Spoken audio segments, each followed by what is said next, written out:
Hello folks, welcome back to the ProgHat channel. I'm Edward here. I'm back with another video. Cheers, still having coffee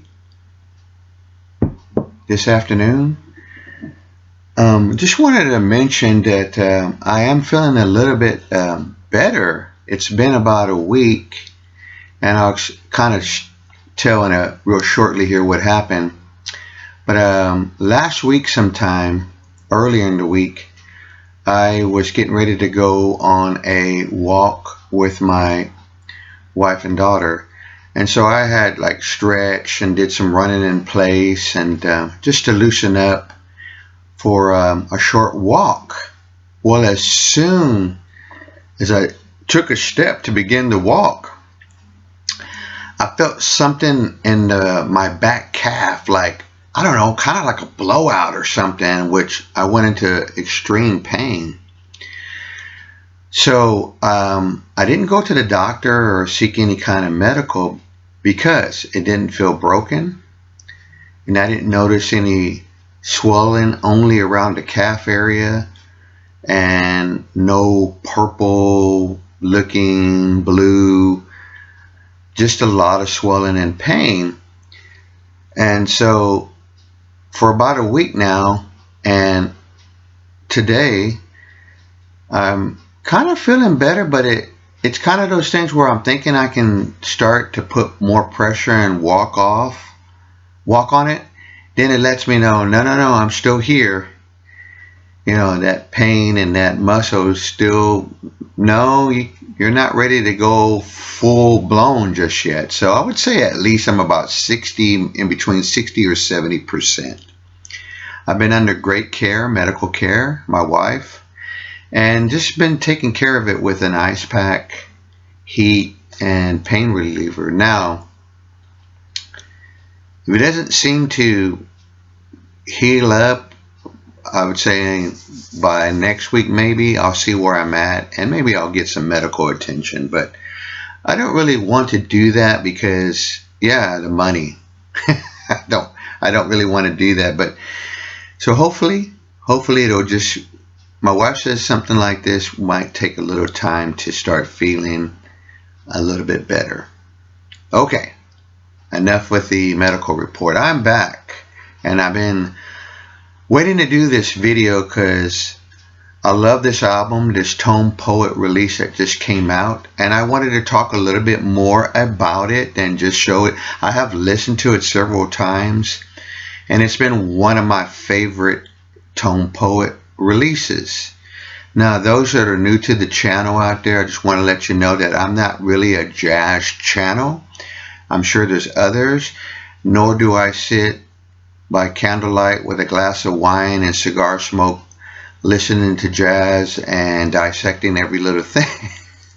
I'm sure there are people that do that. I just don't. I just love jazz music. It makes me happy. It brings back great memories. I love the music about it. The soft touches of someone playing the piano. It just makes me feel better and calms me down. You know, music calms the savage beast down. And a lot of times I can unwind to it and just focus and go into the world of jazz. I got into jazz right before my daughter was born, around 97, 98, 99. She was born in the year 99. And was through working at a record store. And so I'm not here also to say your jazz record collection is not complete because you don't have this one. I'm not trying to sell it. I'm not trying to tell you to go buy it. I just want to talk about how this album has become really essential to me, and I really, really love it. Listen to it on wherever you can hear it for free. You might like it too. You might not even be a fan of this artist, but here recently I became a fan of Jackie McLean through an album called Destination, which was part of the Blue Note Vinyl Classic series, and I just love that record. That is so good. And this one right here, Demon's Dance, is my favorite tone poet at the moment.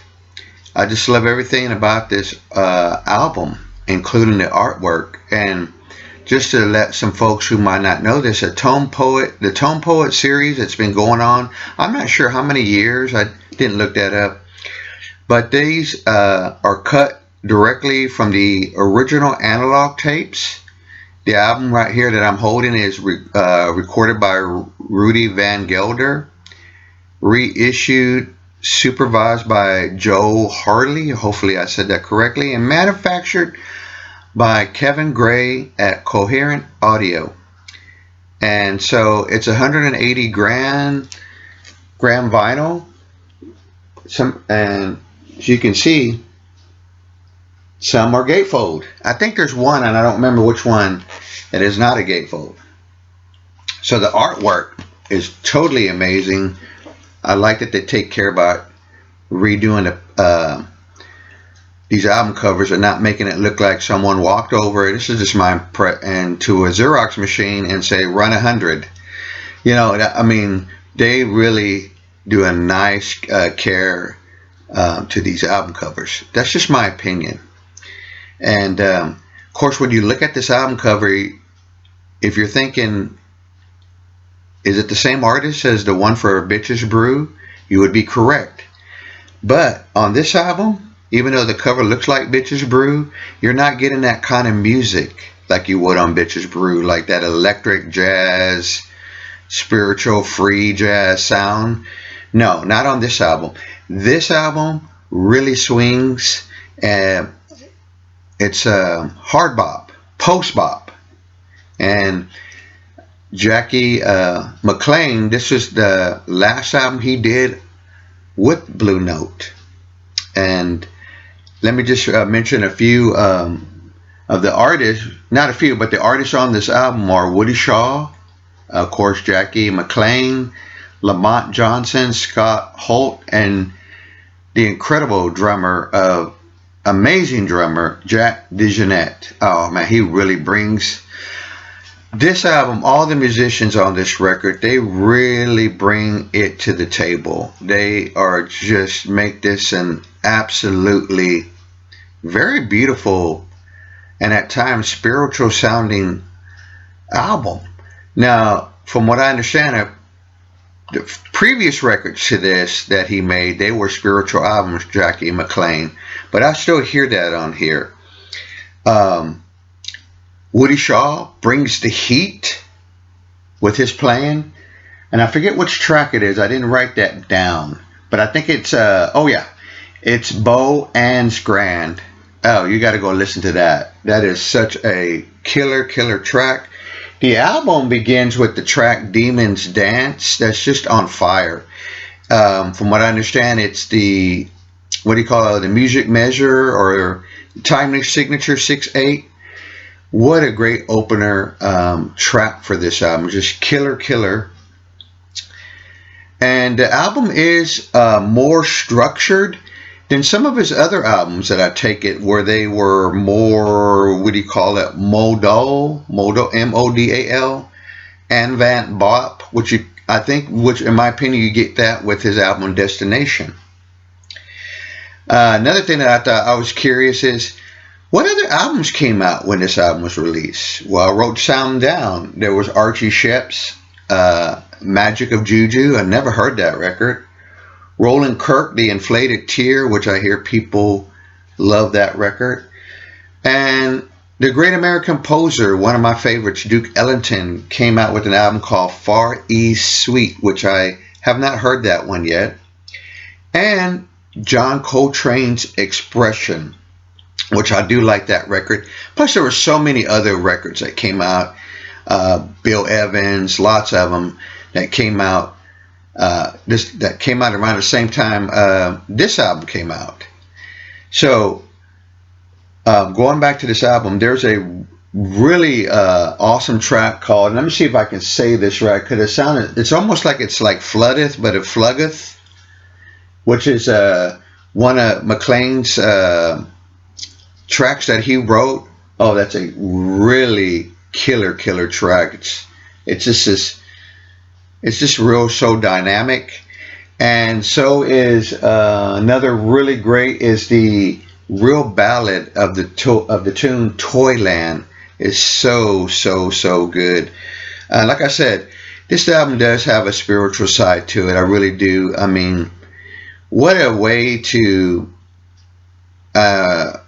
make an album and to end it on a good note with the Blue Note record label, in my opinion.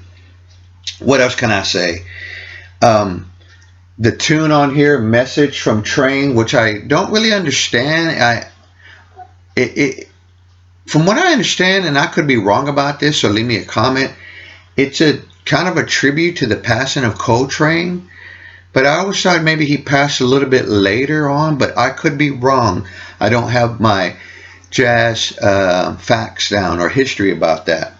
But Message from Train is, what a great way to end the album. It's another good track. It swings just like Coltrane's Giant Steps. So maybe that was the whole purpose of it all. So yes, and another beautiful track on here is The Sweet Love of Mine. Folks, 6 awesome tracks on this record. I had to come on here and talk about it because this album is getting a lot of visits to my turntable, and I really do like it. I'm glad to have it. Now, the way I got it was through trade.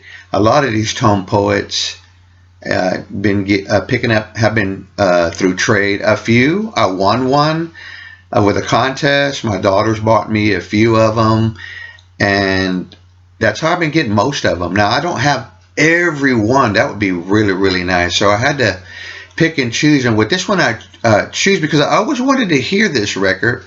When I saw it years ago on a CD, if I remember right, it was a CD or the LP, one or two. It was very pricey, and I heard it and I was like, I really want that. Well, good things come to all those who wait, as the saying says. And so when I saw it at my record store last weekend and I had to trade, I said, oh yeah, this is definitely coming home with me. But folks, check it out. There is sort of my kind of review of it. I don't think I have all the words that I can really describe and say about this other record, other than it's a killer jazz album, and it's an essential record in my collection. Folks, if you like this video, please hit the like button, leave me a comment, and I'll be back with another video. And everyone, take care.